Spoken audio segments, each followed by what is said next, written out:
ঢাকা 16 আসনের রাজনৈতিক অঙ্গন এখন উত্তাপ ছড়িয়েছে। বিএনপির মনোনীত প্রার্থী আমিনুল হক নেমেছেন ধানের শীষে ভোট চাইতে। একসময় মাঠের জনপ্রিয় খেলোয়াড়, আজ জনগণের নেতা।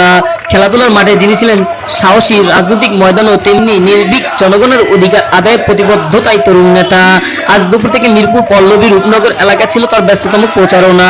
হাজারো কর্মী সমর্থকের স্লোগানে মুখরিত ছিল চারপাশ। আমিনুল হক এগিয়ে চলো, ধানের শীষ জিতবে। ভোটারদের মুখে একটাই প্রত্যাশা, যিনি মাঠে খেলেছেন দেশের জন্য, তিনি ফিরিয়ে আনবেন মানুষের অধিকার।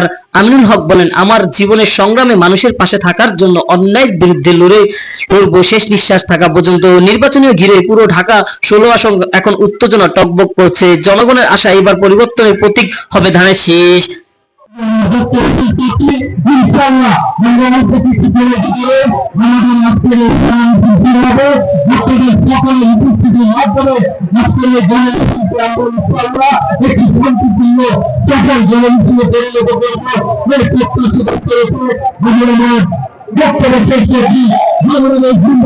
মিছিলটি শুরু হয় দুয়ারিপাড়া 11:30, 12 নম্বর, 11 নম্বর, অরিজিনাল 10, 6, 7 শিয়ালবাড়ি, রূপনগর হয়ে মিছিলটি শেষ হয় স্টান হাউজিং।